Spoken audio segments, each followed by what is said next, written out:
Hey everyone, welcome back for another deep dive. It's great to be here. Today we're going to be looking at personal shopping consultants. Like how to build a business doing that. Yeah. We've got this awesome guide, Starting a Business as a Personal Shopping Consultant, a guide to success, and we're going to really unpack it, see if this is something you might be interested in. Yeah, definitely. How much can you actually make doing this? What are some of the tricks of the trade? How do you actually find clients? All that good stuff. And this guy's really comprehensive too. Yeah, I was impressed. It really dives into what it actually takes to make this work. Totally. So to kick things off, I think it's important to clarify what exactly a personal shopping consultant does. Right. Because it's more than just going shopping with people, right? Yeah, I feel like there's this misconception that it's all glam and shopping sprees. Totally. But it's really about understanding your client. What do they need? What's their style, their budget? Yeah. You're really helping them make decisions that, they're going to be happy with in the long run. So it's less about dictating trends and more about helping people express themselves, I guess. Exactly. And what's cool is that you get to be kind of an insider, you know? Oh, how so? You know about the best boutiques. Yeah. The sample sales, maybe even limited edition releases, things that the average person just wouldn't know about. So you're plugged into the scene. Exactly. I love that. Okay, so the guide lays out a pretty clear roadmap for how to actually run this type of business. Right. They break it down into 4 main steps. Okay, let's hear them. So first things first, you've got the initial consultation. This is where you really get to know your client. Yeah. If you're focusing on fashion, you look at their existing wardrobe, talk about their body type, and really understand what they're hoping to achieve. What are their style goals? Yeah. And if it's home decor, you check out their space, see their style. It's like getting a feel for their vibe, right? Exactly. It's super important. Okay, so what's number 2? Well, after the consultation, it's all about research and planning. Okay. So, this is where you become a style detective. Yeah. You're figuring out what brands, what stores, what pieces are going to fit that client's vision. So creating a shopping list. Yeah, exactly. Or maybe even putting together a mood board to show them. Oh, that's a great idea. To make sure they're totally on board with the direction. Yeah. It's it's almost like solving a puzzle, I love that analogy. but with clothes or furniture. Yeah. So it requires organization, research skills, and being able to translate their vision into an actual plan. Totally. Okay, so after research and planning, we've got to get to the good part. Yeah. The actual shopping, right? Exactly. Yeah. This is probably what people imagine the most. So depending on the client and what they're comfortable with, you might shop for them directly, or you might go shopping with them. Okay. And offer advice and guidance along the way. So does this look good on me? Should I get this? What do you think? Yeah, exactly. This is also where your negotiation skills come in handy, Ooh, yeah. because you can help them get the best deals. I've never thought about that, but that's so smart. Right. Imagine you're at a busy department store with your client. Okay. And you're like, oh, that piece looks amazing on you. Or hey, I know how to get a discount on that vintage armchair. Yeah. You're their style guru and their secret weapon. You're like a stylist, a bargain hunter, a financial advisor, all in one. Exactly. Okay, so step 4. Okay, hit me with it. It's delivery and finishing touches. Ah, the grand finale. Exactly. And it's not just about dropping off the goods. It's about making sure everything meets the client's expectations. Yeah. So if you're doing fashion, you might give them some styling tips, help them put together outfits. And if it's home decor, you might offer placement advice, help them set things up. It's like the big reveal, right? Totally. It's got to be ta-da! Look at this amazing transformation. I love it. So you're really there for the whole process. It's not just a one-time shopping trip. No, it's much more involved than that. Okay, so what I'm hearing is that this is a really versatile field. It is. The guide doesn't just limit it to clothes or even home furnishings, right? You could do virtual consultations, wardrobe makeovers, room redesigns, even finding those really rare luxury items. Wow. It's not just one path. You can really specialize in what you're passionate about. So you can kind of be like a niche expert. Exactly. And that's what makes it so exciting. You can really tailor it to your interests and your skills. All right, so let's be real. Everyone wants to know about the money. Oh, yeah. Can you actually make a living doing this? The answer is yes, but of course it depends. On what? Well, a few things. The guide talks about different pricing models. You could charge an hourly rate, Okay. and that can vary a lot depending on your experience and your location. Yeah, that makes sense. But like for beginners, you might be looking at like $50 to $75 an hour. Okay. And then as you get more experience, that can go up to $100, $200, even more. Wow. Especially if you specialize in like luxury markets. Oh, yeah, that's where the big bucks are, right? Exactly. Okay, so hourly rates are one option. What else is there? Well, you could also charge per project. Oh, interesting. So let's say you do like a whole wardrobe makeover for someone. Mm-hmm. Depending on how much work is involved, you might charge anywhere from like $300 to $1,500 for that. Okay. Or for a room redesign, it could be $500 to like $5,000. Wow, that's a pretty big range. Yeah, it really depends on the scope of the project. Okay, so that's project-based pricing. What was that third option? Retainer packages. Oh, right, right. So this is more for ongoing relationships with clients. Okay. They pay you a monthly fee, and in return, they have like regular access to your expertise. So, like, they basically have a personal stylist or interior designer on call. Exactly. And the guide mentions those monthly retainers could be anywhere from like $500 to $2,000. Wow, that's amazing.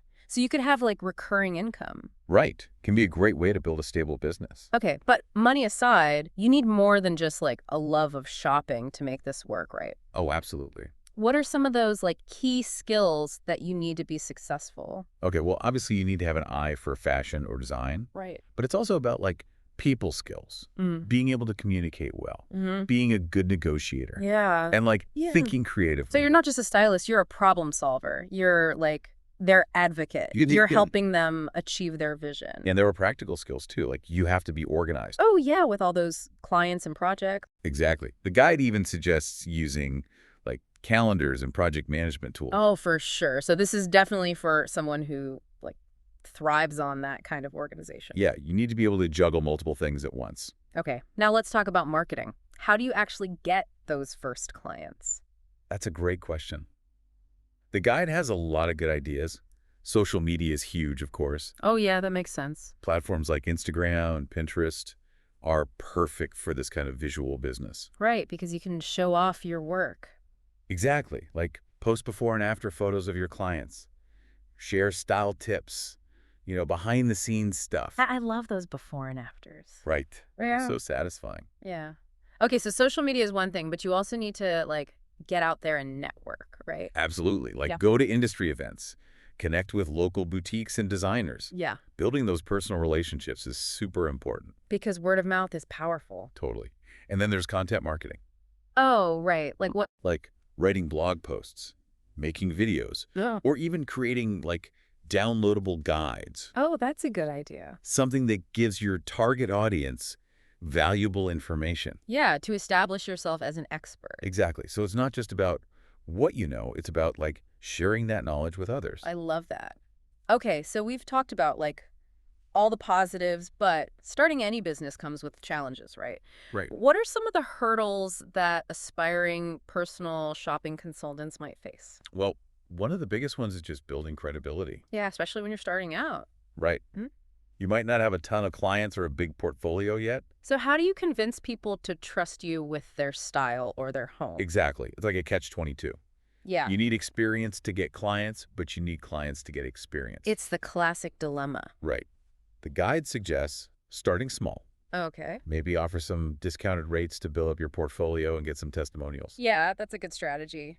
Just to get your foot in the door. Exactly.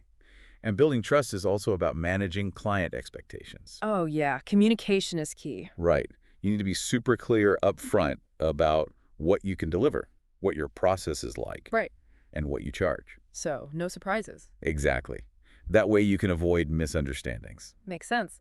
Now, what about competition? Isn't this field, like, pretty crowded? It can be, yeah, especially in bigger cities. So how do you stand out? Well, the guide suggests finding a niche. Oh, yes, specializing. Exactly. What makes you unique? What are you passionate about? Yeah, what's your, like, special sauce? Right. Focus on that, and you'll attract clients who are looking for exactly what you offer. So instead of being a jack of all trades, you become the go-to expert for a specific style or service. Exactly. And remember, you always have to keep learning. Stay up to date on trends, take some courses, and just never stop growing. Because the fashion and design world is constantly changing. It is, so you have to be adaptable and willing to learn new things. Wow, this has been so informative. I feel like I'm already starting to picture myself as a personal shopping consultant.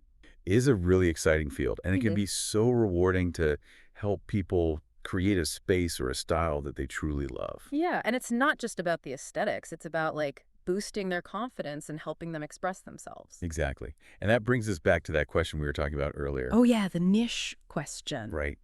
If you were to launch your own personal shopping business, what would you specialize in and why? It's a good one to ponder. I'm already starting to brainstorm some ideas. But let's take a quick break and we'll come back to that question in the next part of our deep dive. Sounds good. Ooh, yeah. That's a tough one. Lots to think about. But before we get too carried away with our dream businesses, there was something in the guide that I wanted to touch on, What's that? the whole ethical side of things. Oh, yeah, for sure. That's a big one. Because as personal shoppers, you're kind of in a position to influence people's buying habits. Right. You have a responsibility to steer them in the right direction. Exactly. And it's not just about pushing them to buy more stuff. Yeah. It's about helping them make conscious choices. Okay. Things that they'll actually use and love, and maybe considering the environmental impact too. Totally. This guide is really big on that whole sustainability aspect, Okay, good. like promoting sustainable brands, Mm. thinking about where things are coming from. Yeah. So it's not just about looking good. It's about feeling good about your choices too. Right, making sure your style aligns with your values. I love that. Okay, so we've talked about the earning potential. We've talked about the challenges. But what about the actual work? Right. What does a typical day look like for a personal shopping consultant? Well, it really depends on your niche and how you structure your business. Yeah, of course. But in general, it's a pretty dynamic job. You're always doing different things. Oh, I bet. You might be answering client emails 1 minute and then researching new brands the next. Yeah. Then, scheduling consultations, sourcing items. So it's like a mix of creative and administrative tasks. Totally. And if you have a physical storefront or an online shop, you might be managing inventory too. Wow, so you're wearing a lot of hats. Yeah, definitely keeps things interesting. No 2 days are the same. I can see how that would be really appealing to some people. Oh, yeah. For someone who thrives on variety, it's the perfect gig. Totally. Okay, let's go back to marketing for a minute. We talked about social media and networking, but the guide also mentioned content marketing. Right. What are some specific content ideas that would work well for this business? Well, I think it's all about providing value to your potential clients. Okay. You could create blog posts or videos with helpful tips. Like what kind of tips? Oh, I don't know, top 10 wardrobe essentials or how to create a capsule wardrobe for travel, things like that. Things that people are actually searching for. Right, solving their fashion dilemmas. Exactly. And you can make it visually appealing too. Oh, yeah. Like with mood boards on Pinterest? Or behind-the-scenes stuff on Instagram stories? Yeah, exactly. Or even doing those live Q&A sessions on Facebook. Oh, that's a good one. So really interactive content. Exactly. There are so many possibilities. It's just about finding what works for you. Okay, but let's be real. Not everything always goes smoothly, right? Of course not. Every business has its challenges. So what about those times when you have to deal with a difficult client? Or something unexpected happens? Right. Well, the guide actually talks about that. Yeah. And it emphasizes the importance of communication. Yeah, that makes sense. It's if a client's unhappy, the first step is to just listen to them. Yeah. Try to understand where they're coming from. And then, offer solutions to address their concerns. Because you want them to feel heard and validated. Exactly. And sometimes, no matter what you do, a client just might not be a good fit. Yeah. And in those cases, it's important to have a clear cancellation policy. Oh, right, to protect both of you. Exactly. Now, what about when things go wrong that are out of your control? Like what? I don't know, a shipment gets delayed or a product gets discontinued. Oh, right. Well, the key is to be proactive. Okay. Keep the client informed about what's happening, offer them alternatives, and just go above and beyond to make things right. So it's about turning those stressful situations into opportunities to shine. Exactly. Show them that you're professional and that you care. Yeah, that you're a problem solver. Okay, so we've covered a lot of ground here, but one thing that keeps coming up is the importance of staying current, Oh, absolutely. like with trends, with technology, with like everything. Right. Fashion and design are always changing. Yeah. So how do you stay ahead of the curve? Like, what are some ways to keep learning and growing? Well, you can go to industry conferences and workshops, Okay. take some online courses, read trade publications, Hmm. follow influential bloggers and designers. So many Yeah. options. And, like, don't be afraid to connect with other professionals in your niche. Oh, yeah. To share ideas and get advice. Exactly. It's a community. I love that. So it sounds like this is a career for someone who's like really passionate and always curious. Definitely. Okay, now let's get back to the money stuff for a second. We talked about like pricing models and earning potential, Hmm. but what about the actual like financial management side of things? Oh, right. The nuts and bolts of running a business. Yeah, exactly. Like, are there any like specific financial considerations that people should be aware of? Definitely. The guide talks a lot about this, like Okay. setting up a separate bank account for your business, Yeah, okay. tracking all your income and expenses, and maybe even consulting with like a financial advisor. Yeah, to make sure you're doing everything right, tax-wise. Exactly. Yeah. Because it's a real business. You have to treat it that way. Right, with all the responsibilities that come with it. Yep. And that includes things like setting up a payment system, Hmm. sending invoices, managing your cash flow. So you need to be good with numbers too, not just with style. Totally.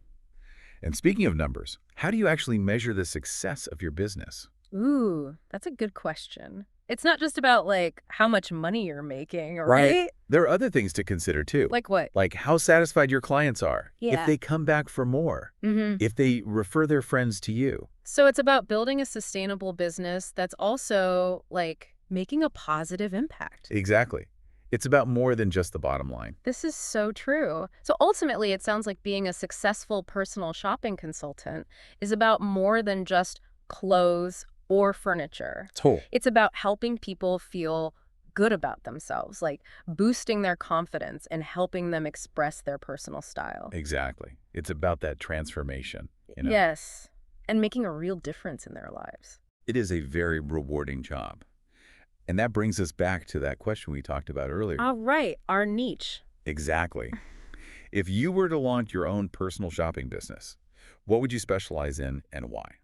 It really does make you think, huh? Like what's my thing? What am I good at? What do I love?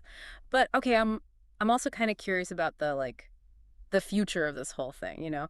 Where do you see personal shopping like 5 years from now, 10 years from now? What's next? Ooh, that's a good question. I mean, this guide lays a really solid foundation, but yeah, this industry is always changing, right? Italy. One thing I'm seeing more and more of is virtual services. Oh yeah, like virtual styling. Exactly. Yeah. Like virtual wardrobe makeovers, Yep. virtual room designs. I think that's only going to become more popular. Yeah, makes sense with everyone like working remotely and being online all the time. Totally. And it also means you can reach clients like anywhere in the world. You're not limited to just your local area. Right, you could have clients in Paris, Tokyo, wherever. Exactly. Ah, okay. Okay, but besides the whole virtual thing, I think sustainability is going to be huge. Oh, for sure. Everyone's talking about sustainability these days. Right. And clients are becoming way more conscious of like the impact of their choices, where are things made, what materials are used. Yeah, they want to look good, but they also want to feel good about where their clothes and furniture are coming from. Exactly. So I think personal shopping consultants are going to become even more like, I don't know, like conscious curators or something. Ooh, I like that. Conscious curator. So it's less about just buying a bunch of stuff and more about like making mindful choices that reflect your values. Exactly.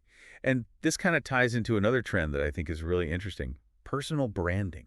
Oh, yeah. Personal branding is everywhere these days. Right. Like everyone's curating their online image, their social media profiles, and they want their personal style to reflect that. So it's not just about looking good, it's about looking like the best version of yourself. Yeah, exactly. Like projecting an image that's authentic and true to who you are.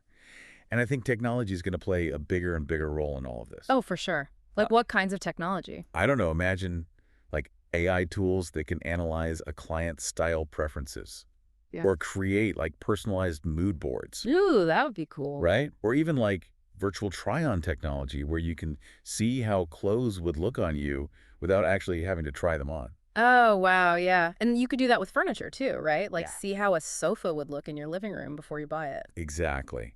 So technology is definitely going to make personal shopping more personalized, more efficient, and more accessible to everyone. Yeah, I can definitely see that.